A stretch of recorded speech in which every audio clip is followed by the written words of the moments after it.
welcome to the L&D Podcast with your host Nick Day of JGA Recruitment, specialist HR recruiters. This podcast is sponsored by Think Learning, specialists in learning and performance technologies. Visit thinklearning.com to find out more. Hello and welcome. My name is Nick Day from James Gray Associate Specialist Payroll and HR Recruiters, and today I am joined on the L&D podcast sponsored by Think Learning by Hesketh Emden, a multi-award-winning talent management professional and ex-head of talent management for the NHS. Hesketh has a wealth of practical experience in a variety of sectors and has had an impact on many businesses with his skills in learning and development, design and strategy implementation. He has headed up and set up a broad range of public and private sector L&D functions, from commercial union during one of Europe's largest mergers to the Metropolitan Police. In 2011, he was recruited by NHS London as head of talent management, where he was tasked with identifying future leaders across London's 70 NHS organisations. As part of government health service reforms in 2013, he was brought in to help create NHS Property Services, a limited company owned by the Secretary of State, into which 3,200 staff were TUPE'd overnight. His role was to put in place the talent management structure to support building a new organisation with a single culture where there had previously been 161 ways of doing things.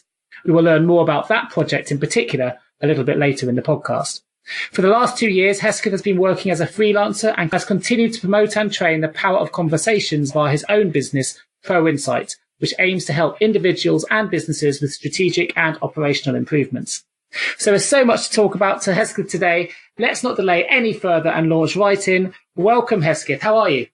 Oh, fine. My head is spinning from what sounds like I'm starring on This Is Your Life. I know. Well, you've got an awful lot of credentials there, Hesketh, for me to run through. And I would like to dive straight in, Hesketh, and just let the listeners know a little bit more about the work you have been doing around the power of conversations. I know it's something you're very passionate about. So, L&D Podcast Discovery, questions to set the scene. Can you share with us where this work first started and perhaps how it's evolved? Yeah, I mean, looking back probably around 20 years, shock horror, it goes back to some incidental work where I was doing some national research on what makes effective appraisal or performance management conversations. And part of the data I analysed indicated that, perhaps unsurprisingly, where you had good appraisal or performance management conversations, the outcomes were better. There was greater productivity, engagement, all the usual things, compared with where it was bad. And we had some definitions for good and bad. What I found particularly interesting was where organizations didn't have any appraisal or performance management processes. The figures were better on engagement and all the factors we were measuring than where it was done badly. Consequently, it's rather empowering to say to an organization, look, if you're doing it poorly, don't bother doing it at all. Interesting. And that gets people to sit up and think. So indirectly, that was the start of recognizing there's something important about how you do appraisal. So then later on, when I was at NHS London, looking after some sort of 70 organizations in London, there, when I was putting in place talent management, part of the evaluation showed that you got better outcomes from the conversations, which included performance and potential discussions and things. But the outcomes, according to both the staff and the managers, were better where we had trained managers in holding these conversations. So that really started to say to me, it does matter.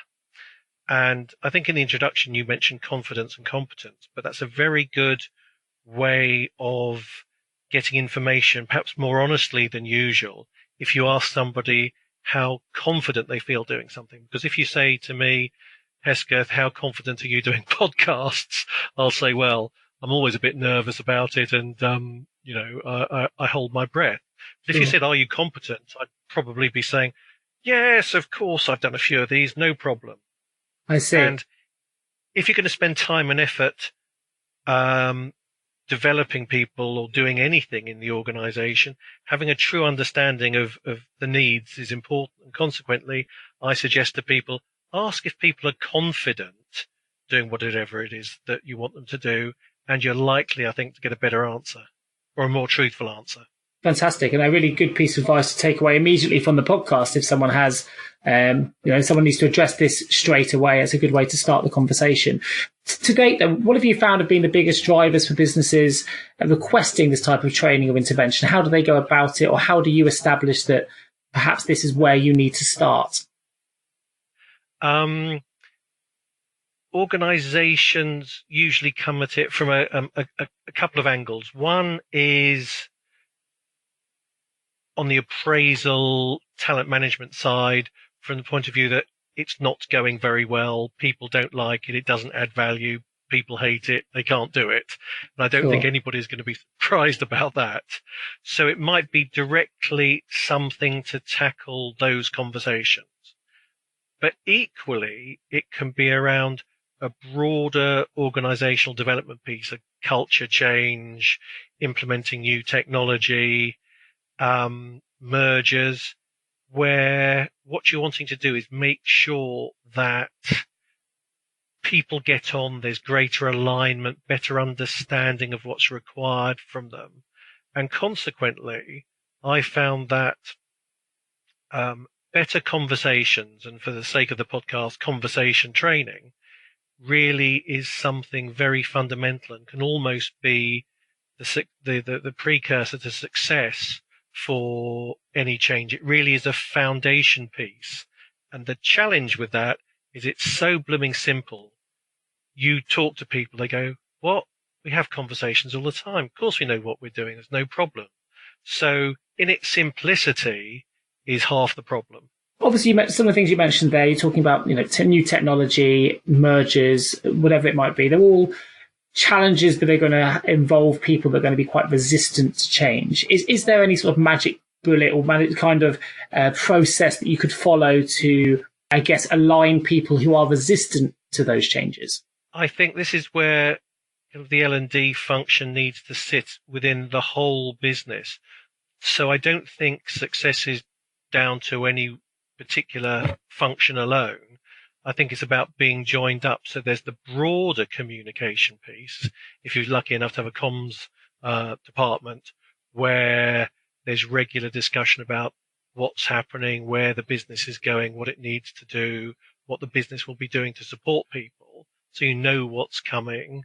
Something around letting people know success stories, be it to do with training and development or anything else to do with the change. So people are regularly seeing that there are benefits, and right down to supporting staff and managers sitting down and having discussions, be it about talking about the team and where the team's going and being able to tackle the issues that way, but equally staff being able to talk to managers the other way around. And that's something that we started to do early on, from originally when it was just appraisal, considering training managers to hold conversations with staff.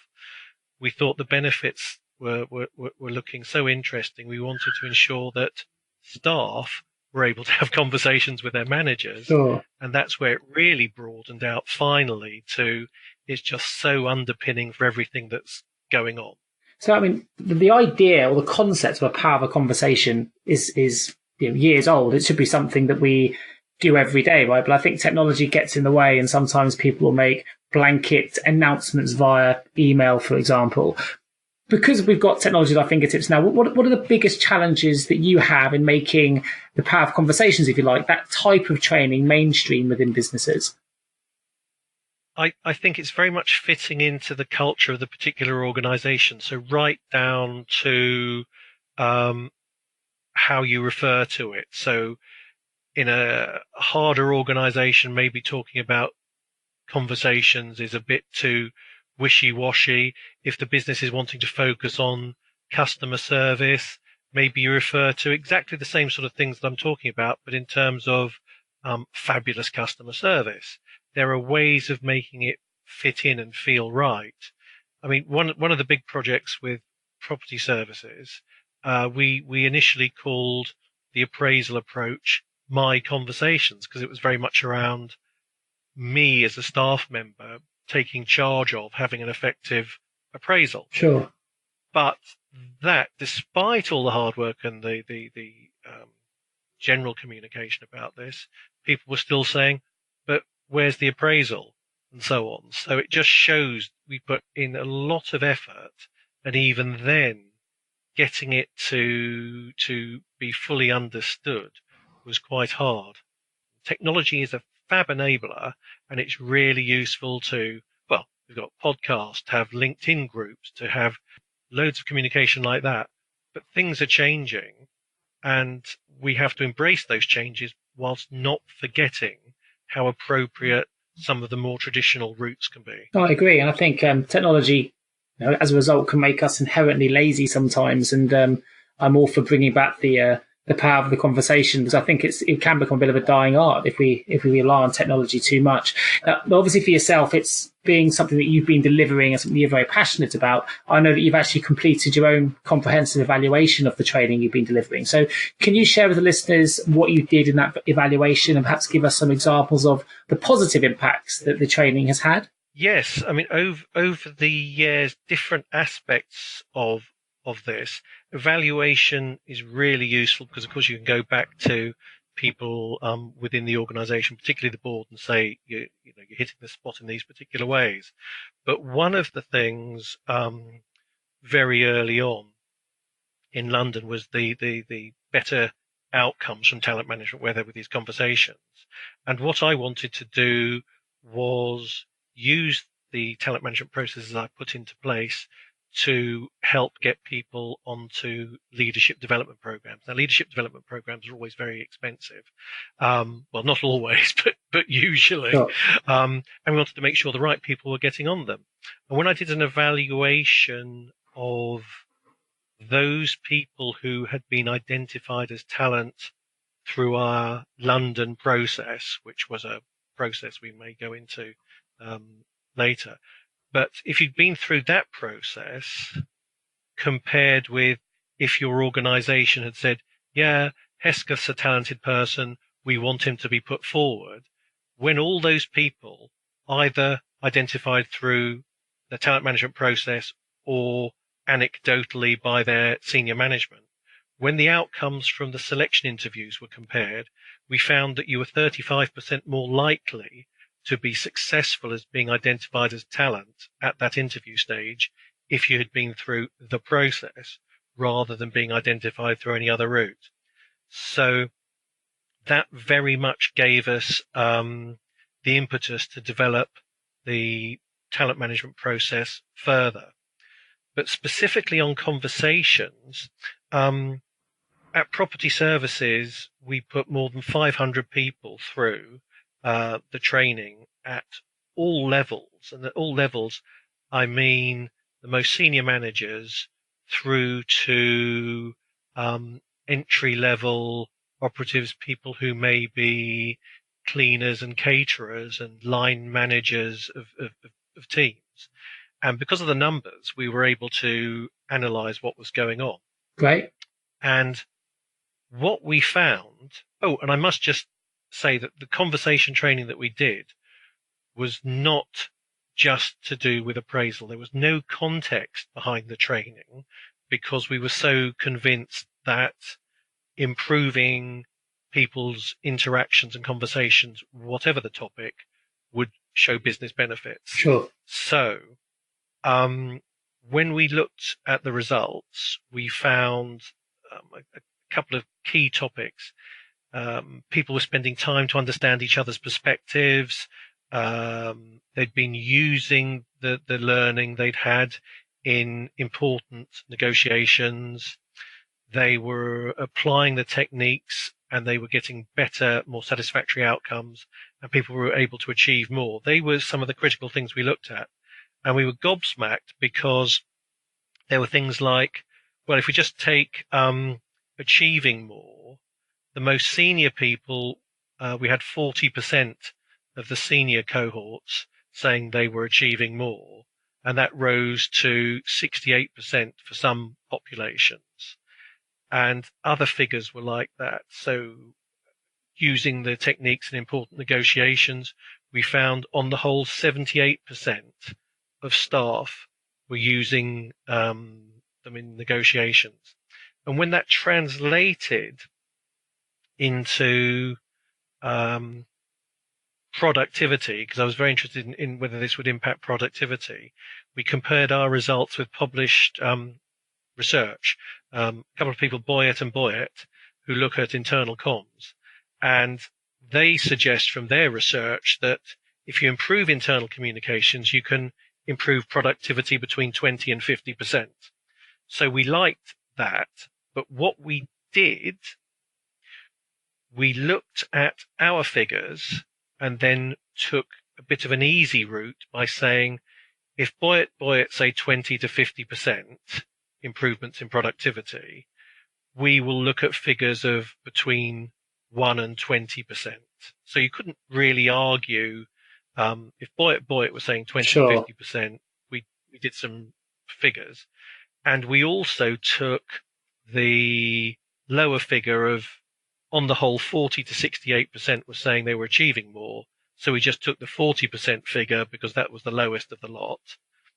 And with a little bit of calculations, we were able to show that even if we had a 1% improvement in productivity compared with the 20 to 50 Boyett were talking about, that gave us 280k savings. And if we took the 20%, which was their lowest figure, it would give us something like 5.5 million productivity savings. Wow. So if you think about those figures compared with the cost of undertaking, even just developing and putting the training together ourselves and then running it out and having accommodations for some people, the whole cost, that is peanuts in comparison to the potential benefits, which, as I say, were very conservative. Absolutely. Fantastic. Now, just to bring this, might as well bring this forward now, really, but to put this into context, in 2011, you were recruited as head of talent management to identify future leaders across London's 70 NHS organisations. And in 2013, as part of the Lansley NHS reforms, you were tasked with a new project to develop a new talent management structure, which would support the building of the new organisation, which I believe was NHS Property Services. And as we mentioned, I think in the introduction, there's 3,500 staff across 161 organisations. So it must have been incredibly challenging, especially in terms of developing a single culture, if you like, where there had presumably been 161 ways of doing things before. So what kind of, to achieve these savings, to achieve these productivity gains, what tools and processes did you develop to achieve your targets, and how did you manage the change, and what were and obviously you've got some of the productivity outcomes, and what were some of the learning outcomes from the project? To start with, definitely we had 161 organisations overnight. The staff suddenly became ours, and I'd arrived and I'd got a desk and a PC, and that was it. So in a way, it's huge, and it's fantastic having that kind of blank canvas. But it does mean you need to get down and understand the variety of things that you need to do. And I think the first thing was the strategy, and my strategies tend to be rather circular, that everything links to everything else. So, for example, we were having the staff and managers TUPE'd across. People were going into new teams. People didn't know each other. So how do you get people to be able to sit down, discuss, understand the changes that are happening and what it means? How do you set performance objectives? How do you deal with customers? How do you deal with clients that aren't paying you because the business was around? One of the things about providing facilities management services, but also about being paid for those services. So how do you ensure you're paid when money's overdue, that sort of thing? So everything in terms of underpinning what we were doing was down to good communication. So that was one of the underpinning pieces. But at the same time, the research with the board and senior managers, they talked about we need to be more commercial. because unusually we were a limited company. There were VAT implications. We weren't traditionally, in that sense, NHS. Sure. Consequently, people needed to do things differently. But what did that mean? What did being more commercial mean? Well, being more commercial meant dealing with customers directly. It was customer service. There were also management development issues. Staff hadn't always been invested in from their previous organizations. So it was bringing people up to scratch, financial skills, management skills. Underpinning that was the need to help people with coaching and mentoring, because that would help not only in the conversations, but in terms of ongoing development for people. And then how are you going to keep track of all this? How are you going to manage the process? Would a learning management system be useful? Yes. What about e-learning and stuff, giving people access to wider development than perhaps they'd had access to in the past? Then what are the implications? We've got distributed staff. We've got staff that didn't necessarily, if they were support engineers going around different sites during the day, or cleaners doing 3 health centres in an evening, where were they going to do e-learning? Could they have access via mobiles? Then, if that was the case, and there wasn't time during the day, how do you tackle access or recognizing that somebody may be doing e-learning on a Sunday morning with a coffee? It might be their personal choice. You want the line manager to be able to recognize that and say, well, okay, fantastic. Work is looking a bit more straightforward this week. Why don't you knock off early on Friday? Having the confidence to do that. So everything kind of links into everything else. And you're trying to support the general change in direction with all these bits and pieces. So conversation training helps underpin all that, but there are all these other links to and activities that enable you eventually to look back and go, wow, we've moved from X to Y. Sure. I mean, just listening to it, there's a whole podcast in itself, and just in terms of the stages you laid out there and what you delivered. Interestingly, just listening to you, it shows as well just what a steep learning curve there must have been for yourself just to understand all the different organizational business cultures and processes before you could even consider sort of looking at the learning outcomes. It must have been quite a challenge for you to get to grips with how all the different processes that were being undertaken. Yeah, I think what you have to do is spend time getting to understand what the issues are, get out and about. The starting point, or one of the starting points, is the business plan. And I'm rather shocked by research. I think the CIPD have published things, and other people towards maturity, I think, around how many L&D functions and wider HR departments don't actually refer their strategies to the business plan, which to me is completely bonkers, because if you haven't got that as a context, why are you doing anything at all? So it's about, what was the business plan wanting to deliver? Talking to the board, what are the directors wanting to tackle? What are the challenges? So not immediately going in with, I want to do training and development, what do you want? It's around, what can't you do? What's the business having problems doing? And from that, then developing potential options for solutions. And you get the opportunity to link everything with everything else. So there isn't one item of development or OD that exists in isolation. It's all part of moving the organization in the direction. In that sense, if you do think about it, it makes the evaluation so much more straightforward, because if there isn't something that needs to be done, you don't need to be doing it. If you've identified what needs to be done, you can evaluate it and see where it's happened. Sure. I'm quite a visual learner, so I have an image right now of a bit like a police investigation board. We've got the business plan in the middle of a huge whiteboard, and all these sort of prongs coming out of it with all the different learning outcomes all sort of linking together. It creates, for me, quite a mental image of all the different things that come together. You can see then as an image of how everything can link quite clearly all towards that one business plan. Yeah, and in fact, it's funny. There was one very simple piece, but was consistent, and that was when we merged the organisations, there were a few staff who were still weekly paid, whereas the majority of the staff were monthly paid, as is the case with the majority of the NHS. And what we wanted to do was move people onto monthly pay.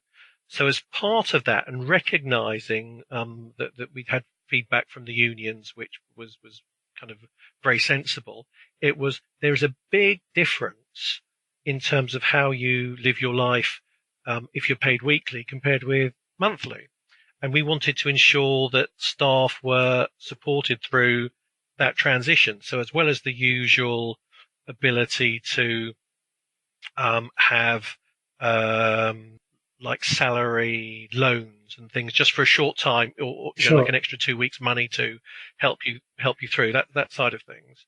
We spoke with ACAS. The result was, with one of our union partners, we were able to put in place some training and development on budgeting. Now, this is something that they ran through Citizens Advice, and Citizens Advice provided the training for us, and we were able to put that in place in order to support those challenges. Then one of the union people said to me, this is direct Sure. feedback, we have a lot of our members are traditional households where very often the husband goes out to work and comes home and gives the money into the household, which is very often the wife. Now, we are concerned, the union was saying, we're concerned that the budgeting person is often not the employee. And it can be the other way around too, of course. But they were concerned that if we were going to be offering training to the employee, it might be useful to include the partner, because they might actually be the person that does the budgeting. So I immediately said yes, and I was looked at a bit confusedly, and I said, why? And they said, well, you've said yes. And I said, well, why wouldn't I? Because if what we're talking about is wanting to make the transition successful, why would I not want to do what you suggest Sure. would be helpful? And that really was, very good. And I was lucky in that sense, it all sort of moved ahead okay. But that in itself was just one tiny piece of ensuring that these changes were embedded successfully. And again, you're always linking it back to that initial business plan, which you mentioned is so important. So if we use that as sort of advice piece number one, are there any other immediate practical steps that learning and development people that are listening to this right now could implement? We're going to take a quick break from our sponsors, Think Learning, and then we'll come straight back. It'd be great to hear what advice you could give to our HR L&D podcast listeners. Engage, learn, perform with Think Learning, specialists in learning and performance technologies. We're experts in solving the challenges of targeting, tracking, training in regulated environments. We have developed the Totara platform to provide a cost-effective, organisation-wide talent solution that can help you to provide a safer and better place to work. Customisable workflows promotes engagement through onboarding and induction, whilst an intuitive user interface helps drive ongoing engagement with learning. Bespoke workflows for performance appraisal and integration to payroll and recruitment systems transform Totara into a powerful and holistic talent platform. You'll find us to be responsive, collaborative and solution focused. Visit thinklearning.com for more information. So Hesketh, tell us, what can listeners do that they can take away and immediately implement to successfully develop positive communication? And what would they be? Where can they have a positive impact on all aspects of people's lives? So what practical steps or advice would you give to someone who was embarking on, I guess, an L&D change or a talent management change that you could immediately implement from listening to this podcast? I think as well as the sound research is the analysis. And I know organizations, there's lots of challenges to get on and start doing stuff. But if you can spend some quality time trying to understand the big picture and linking the things together, that initial time and effort will pay dividends, because it will your solutions will start to fall out. Working as well as I think I mentioned earlier with any internal communications, making sure that people know what it is that you're doing, and particularly those success stories, because people like to see, Bob in accounts went on some development and it led to an improvement in something or other, or right down to indirect things. It's tackling the new account system and something enabled an improvement in the account system team because they were tackling non-payment, and that improved their productivity, and consequently the chief exec was very happy and they get some praise. So it's stories about the benefits of what you've been doing are really helpful. But the best thing is getting out and about. You need to find out what's going on and make sure that things are tightly aligned. I remember with one client a few years ago going out to different locations, and at the end of my fact finding, just about to wind up, and the people in the room around the table looked at each other and sort of smiled, and something was going on that I wasn't aware of properly. And I said, okay, I said, what is it? You're not telling me something. And they laughed and they said, we weren't sure what we've been doing. We were worried that you would come and stop us doing it. Wow. And I said, no, by now, that's why they was looking around the table at each other. They felt confident in telling me, and they had got their own local induction system for staff, and it was so good. I said, this is brilliant. Why don't you work with me and my team, and we'll take this as the model for what we can do around the rest of the business. And they were thrilled to bits, but why reinvent the wheel? And they were thrilled to bits because they had some recognition, but it was genuine because fantastic. That enables me then to go off and do something else that needs to be done that doesn't. Yeah, no, a great example. And I guess it encourages those perhaps sometimes resistance training because they're worried it will take time out of the day, or perhaps people don't feel like they need it. It'll help you with those battles if you've got a really good success story. Actually, that's reminded me, Nick, I'm really pleased, something that I think is very important, and that is not doing learning and development or training and development to the business. And by that, I really mean is coming up with solutions to problems. So it goes back to, the business plan, what you're doing and so on. But I don't think I've ever heard a manager say to me, I really want a fabulous appraisal system. It's what I'm calling out for. What you will hear is, I need to ensure that my team are delivering, that they're responsive, they get the recognition they deserve, and so on.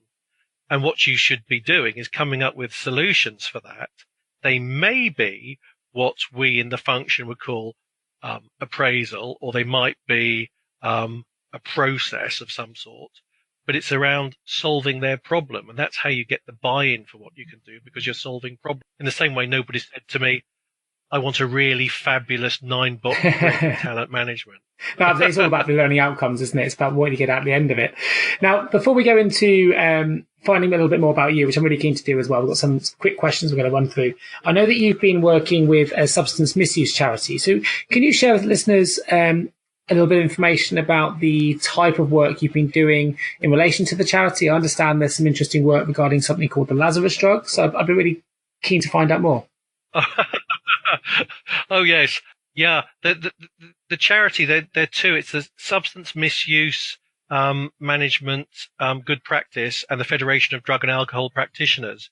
And they are within one charity, an organisation that is there to support drug and alcohol practitioners. That is people working directly with those with addictions or in recovery from addictions. So it's around continuous professional development, really.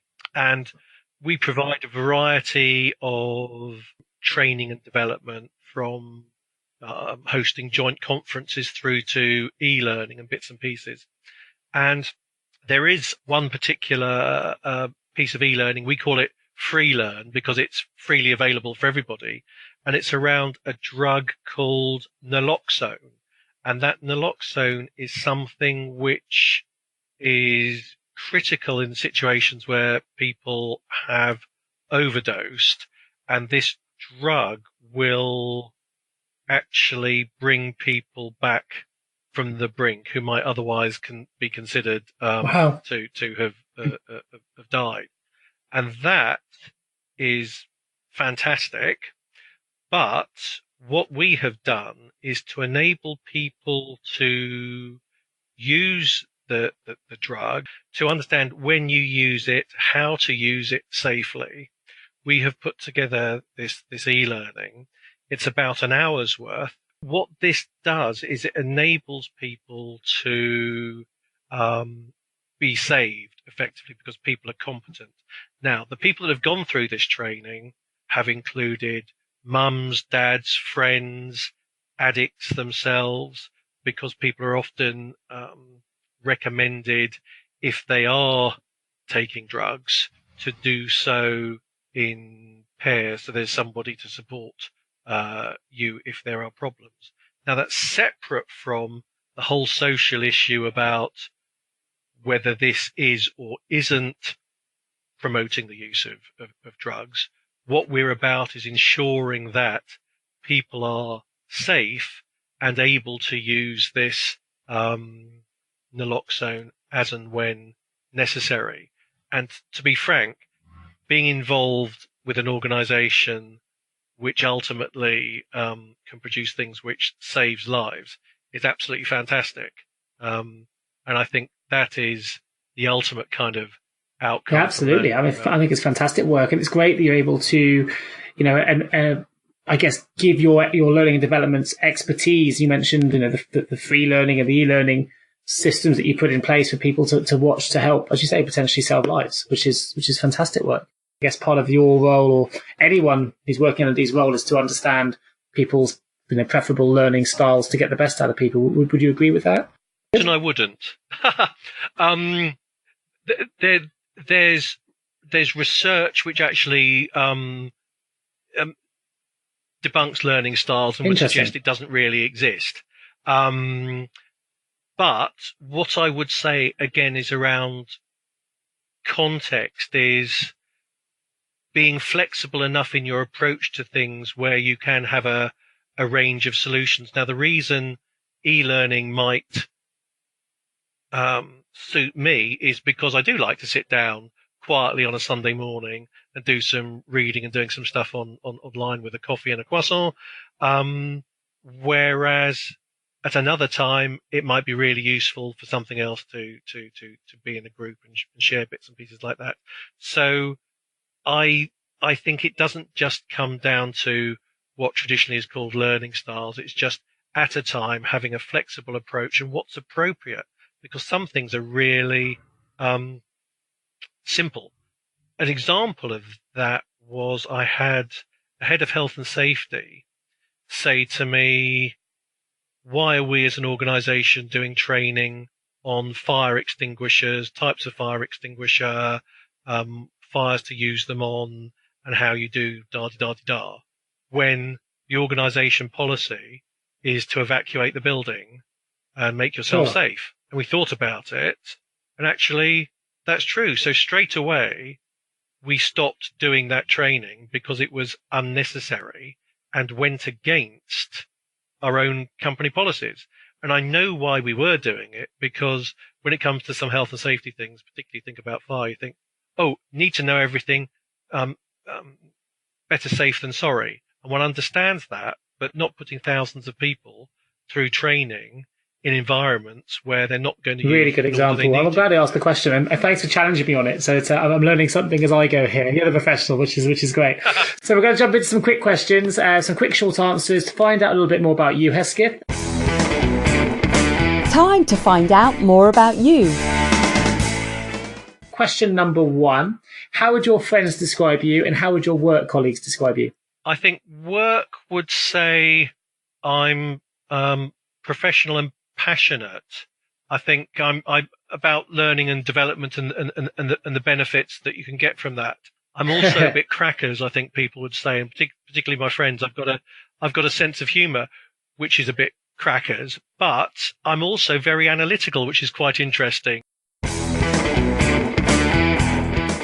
What is your proudest achievement to date?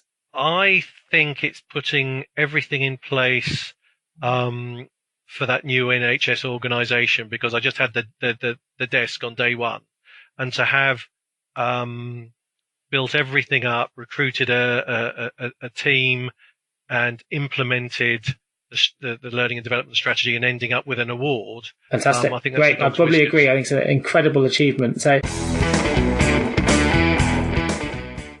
how about telling us about a time when things didn't go the way you wanted? I think that was where, across London, where I wanted to ensure that people only had access to leadership development if they'd been through the talent management process. I was challenged with that, and it was felt that it wasn't fair to the other half of the organisations, about 30 organisations, where they hadn't been through a process and consequently wouldn't be able to access this leadership development. My argument was that I thought that that would work because it would nudge those organisations into taking part, because staff would say, I want to have access, Sure. So let's get involved in talent management. Now, that was seen as being a bit harsh, which I couldn't really disagree with. So that's why, and I think I spoke at the beginning, why we enabled people to be put through separately from their own organisations. And by accident, that's how I was able to see that 35% difference in success at the gateway interview. So, what would you view as the 3 key qualities that a leader needs to have in order to demonstrate great leadership? I definitely think it's down to behaviours. And if I'm allowed to cheat, Sure. which I think is very important in a learning and development role, I think it's breaking the rules a bit. If I could turn those 3 into 5, and the reason being is about 30 years ago, I first came across Kouzes and Posner, and they did some fab research on successful leaders. And that's something else I'm very keen about, is serious research that underpins things, rather than somebody saying something on LinkedIn and saying, hey, you know, Sure. this is the thing, and there's nothing behind it. They had 5 leadership behaviors, and that were, they were modeling the way, inspiring a shared vision, challenging the process, enabling others to act, and this is a bit American, but I understand, is encouraging the heart. And I think those 5 are critical, and no matter what models, new and old, you look at for leadership, they tend to touch on those critical things. Tell me about a recent All right, L&D project or problem that you made better, faster, smarter, more efficient, or less expensive. I think I can do a really short answer for a change. And that was a business that wanted me to look at their strategy. And one of the things they were very proud of, and they'd worked with the unions, was everybody was guaranteed 3 days training a year. And I said, no. People need the training they need. So don't have that as the driver, have satisfying the need. And suddenly they were able to start thinking about saving money and putting saved money into things that needed to be done. Great example. Looking over your life and your career today, when have you been most satisfied? What's the thing you're most proud of? I think it's making those changes and seeing the benefits to organisations and people, and particularly the stories. When you're doing evaluation, it's important to have hard data because people want hard data. And for example, the NHS is very data driven for obvious reasons. So if you're talking about benefits, they definitely want evidence. But for me, the softer stuff, I spent years talking about the hard collection of soft data, which is a bit of a mouthful. And then one day I heard Brené Brown, who listeners may know of. She's on TED Talks and things in the States. She called it stories are data with a soul. And that really is fantastic. And I've had a few things, feedback where with the conversation training, I had a senior manager come up to me and say, this has been really helpful. I've been able to sit down and have the conversation I've needed to for years with my 2 daughters. And I thought, bloody hell, if this has made that kind of a fundamental change to somebody that they felt it's so useful they've used it at home, this is working. But to counter that to the people that are real hard nuts in the audience, I've had at the same time a manager come up to me and say, I've actually sat down and I've dealt with a £200,000 overdue account, and I've had the money sent to me, and I didn't have the nerve before I knew what I was doing to this training to do that. So I'm thrilled to bits. That's excellent. Last question, a little bit more off the wall, Hesketh, but I know that you'll have the personality to answer this one. If you could have any superpower, what would it be? I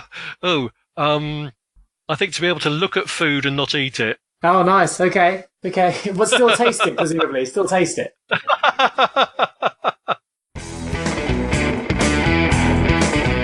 The L&D Podcast. Final questions to help listeners engage, learn and perform.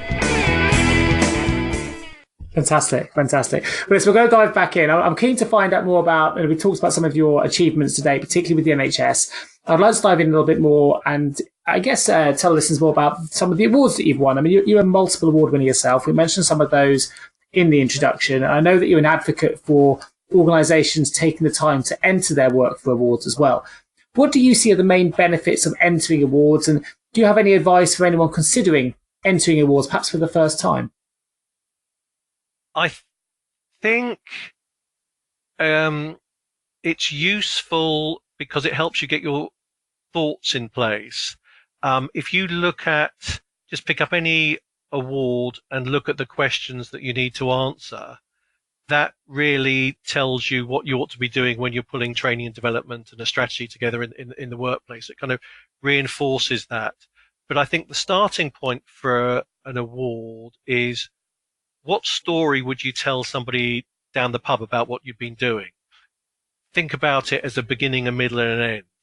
You know, there were all these particular challenges with this particular group, and we thought about this, that, and the other, and then we did that, and it didn't quite work, and we twiddled it, and now it's really fantastic, and it's delivered all these benefits. That actually is your award submission, and you need to take that information, and I dare say it will be required in any award. But the benefits from doing that, as well as the kind of the learning about or reinforcing how you think about what it is that you do, it's brilliant for the team. So whoever's responsible for pulling it together or the wider team members, if you get shortlisted, it's a huge boost because you've got some kind of external recognition. And if you win it, it's the best thing because the team loves it and it's good news for the organization. It can go out in press releases, it's news internally. And of course, it suddenly puts you on the map, depending on how on the map you are with the board, because they get something very positive to shout about. And suddenly L&D is adding value that perhaps we didn't know about in the same way as we would have known from someone at the board talking to us about it. So I think that is brilliant. I know that a lot of award categories sometimes struggle for nominations. So I think we need to remember that little snippet of advice you've just given. And perhaps if you are on the fence as a listener considering entering an award and you're not quite sure whether to go for it or not, then I think that's a really good answer to encourage them to take the plunge and see how they get on. Now, this year you're a judge, so on the other side of the fence for yourself, Hesketh, you're a judge this year for the Training Journal Awards. Can you give us any insight into the types of projects that are featuring in the shortlist this year? Are there any new trends that you've picked up on the types of projects people are working on within talent management? They've ranged from small projects to large projects. And by small, I mean, one person in a training function who, as they are going, are learning about what they are doing and making some fantastic progress. And it's been great because we've been able to see the journey that someone has taken, right through to larger organizations in what we may consider to be wealthier sectors, being able to spend a lot of money doing some flash things, which have been very beneficial. But what's always reassuring is you can see that you can get strong outcomes with very little resources too. Big resources don't necessarily mean big outcomes. Sure. And I know that, if I understand correctly, we've got a mutual friend in Sean Wild, who, of course, is CEO of Think Learning, who very kindly sponsored this L&D podcast. But I know Sean very well, have done for a number of years. What led you to asking Sean to judge on this year's Training Journal Awards? Well, he's an interesting character. He's definitely got strong views, and is somebody who would challenge me and my other co-judges. His background isn't just Think Learning, it's the military. He has a very interesting MBA where he's done some great research, and I thought he would bring interesting perspective to the panel. He also does some mad obstacle course racing, which I've seen some of the stuff he's done. So clearly there must be a bonkers streak, and I think that will fit well with me. Yeah, so you've got some bonkers judges this year. I would agree with you on Sean for sure. He's a bit mad for some of the things that he does, but incredibly dedicated to all the different things that he approaches. I'm sure he'll make an excellent judge at the awards as well. So since 2015, you've obviously become a freelance learning and development professional. And you've continued to promote and train the power of conversations, which is where we started this podcast with. It's a concept that on the surface appears quite simple because it underpins so much of what everyone does daily. So can you elaborate on why you've become such an advocate for it? Because of the fact that it is so simple, but it delivers such strong benefits, and actually would be that underpinning piece of work no matter what an organization is wanting to do and change. So whatever the organization is trying to do, we have the evidence now that shows this will help whatever it is that you're doing be successful. So in some cases, what we do is put in the conversation training, suitably named to fit in with the culture, but we put in that to support other work that's going on. And at other times, it just goes in its own right, just to improve alignment and wider communication. Great. Did you get any, resistance to it? Because individually, we all assume we know how to have a conversation. So when you're holding training on the power of conversations, do you ever get people going, well, look, I understand how to have a conversation. I don't need training on this. And when you get that kind of resistance, how do you counter it? Well, luckily, a number of the organizations I've worked with, they've been large organizations. So if you're starting something from scratch, I would say work with people who are interested and build a head of steam that way. So you get people through, you get them talking about the benefits, what it's meant for them. I'd also, where appropriate, work with the tough cookies too, who can help you develop. If they want to provide feedback, to taste something and let you know how it might be improved or what their concerns are, do that too. It's all part of that wider engagement. Brilliant. And we're actually seeing in recruitment, in particular, an awful lot more of a requirement for businesses looking for strong communication and stakeholder management, in particular, skills. It's very much an increasing requirement for job descriptions, ranging from, whether you're working in L&D administration right through to HR directors. It seems to be an absolute essential that people are being judged on their ability to manage key stakeholder relationships, and of course that's very well ingrained with the ability to hold communication or conversations rather in a strategic way sometimes, but also be able to communicate goals and business plans and change management principles in a way that people can take it forward. So we're personally seeing those changes in recruitment as well. So I feel like obviously it's not a new concept for you, but the power of conversation at the moment seems to be quite relevant in terms of what skills businesses are looking for when looking to recruit. Have you seen that as well in your work? Yes, definitely. And I think part of that is down to you can see the problems that are caused, and it hits culture engagement where you have poor relationships, and it can kill an organization. So I think part of this is driven by the negative side, because for a while these, and I don't really like using the word soft, but these soft skills have been ignored for some of the hard business numbers, bits and pieces. But I think from the fact that you can turn things around and make things really bad, has focused people on not allowing that to happen. And consequently, getting these skills is more on the agenda. And we see people doing it left, right and centre in order to avoid these happening. So with this in mind then, what are the key things that L&D and HR should be prioritising in order to develop talent at the moment in their organisations?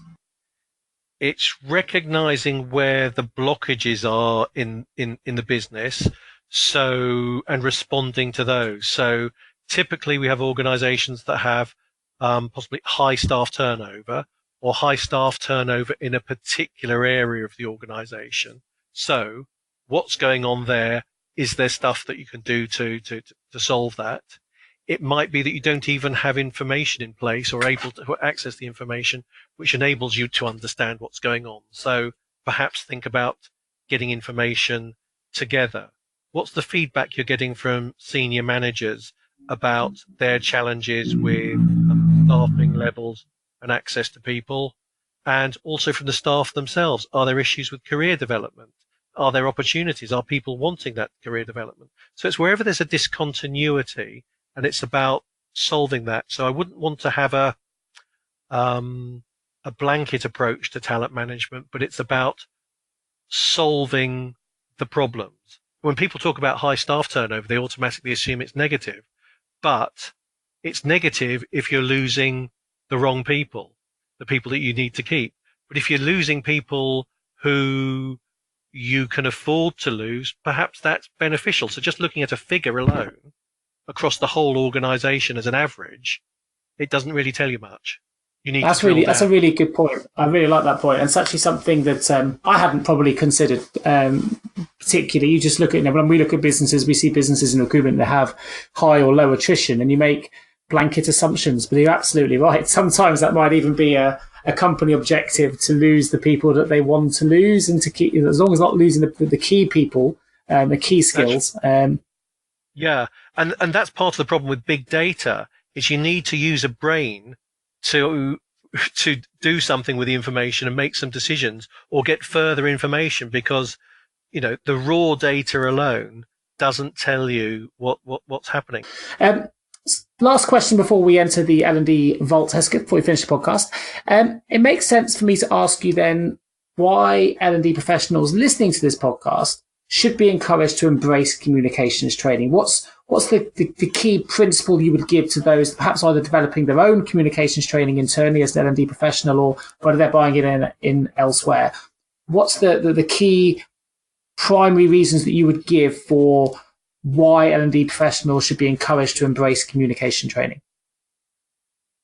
It's the oil that eases everything going on internally and externally with your customers and will be the foundation on which everything else you're wanting to do will sit.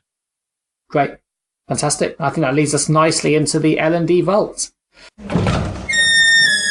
Opening the L&D Vault. So question number one for you, Hesketh. Here we go. What is the one piece of advice you would give to someone working in learning and development right now? Read the business plan. Read the business plan. Fantastic. If there is one, of course. Oh, yes. I've come across a lack of a business plan too.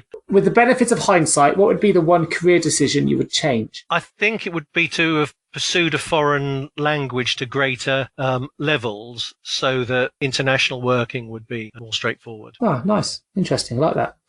When you look at the L&D profession from an Eagles viewpoint, what do you think is holding the industry back? I think that L&D can be seen very often, partly to do with the structure, but partly to do with professional bodies as being an offshoot of HR. I've seen a variety of roles, for example, advertised where even though they might be very specialized L&D roles or organizational development, people have wanted HR generalists. And I think there is a fundamental difference between HR generalism and organizational development. And I know that the CIPD is now doing a lot to reinforce L&D and Andy Lancaster in particular in its own right. But I hear a lot of people in L&D that I meet being rather unsettled about feeling perhaps like a second-class citizen. And in fact, some are aligning themselves more with the states and their Association of Talent Development. So I think there is definitely a need to think about how we promote L&D as a profession. Great. Fantastic. If we're sitting here a year from now, celebrating what a great year it's been for you, what would you have hoped to have achieved? I think more good stories, as well as the hard data. I like really good stories about the benefits, and particularly, if you're saving lives as well. So it's just more good stuff, I think. Right. More. Was it? You mentioned for hard data with a soul. It was stories are just data with a soul. More examples of those. Excellent. Yep. Finally, last question for the podcast. Finally, what is the one piece of advice you would give to someone embarking on a career in learning and development right now? To do it, because it's fantastic, either working internally with one organization or as your career develops across others, is the solving the problems. But I would say think, research, analysis, developing options, doing it and evaluating it, being methodical. That doesn't mean it has to be long-winded, but you need to go through all those stages, be it long or short, and then you'll be doing stuff that satisfies and delivers benefit. Excellent. Fantastic. Well, that brings us to a close to the podcast today. Hesketh, thank you ever so much for your time to join us today on the L&D podcast, sponsored by Think Learning. For those of you listening who would like to find out more about Hesketh's work, you can view his profile on LinkedIn, or you can visit proinsight.co.uk, where it's a business that specialises in helping individuals that are seeking strategic and operational improvements. There's a number of services that the business provides along the lines of the conversational piece that we've been discussing, collaboration, talent management, and more. So please do check out the website, which is proinsight.co.uk. Apart from that, just leaves me to say a huge thank you, Hesketh, for joining me today. I hope you've, as listeners, have all found this content incredibly useful. But that brings this podcast to a close, and I look forward to speaking to you all again in a couple of weeks. Thanks, Nick. You've been listening to the L&D podcast with your host, Nick Day of JGA Recruitment, specialist HR recruiters. This podcast has been sponsored by Think Learning. If you have enjoyed this podcast, please review it, share it, and subscribe so you never miss a future episode.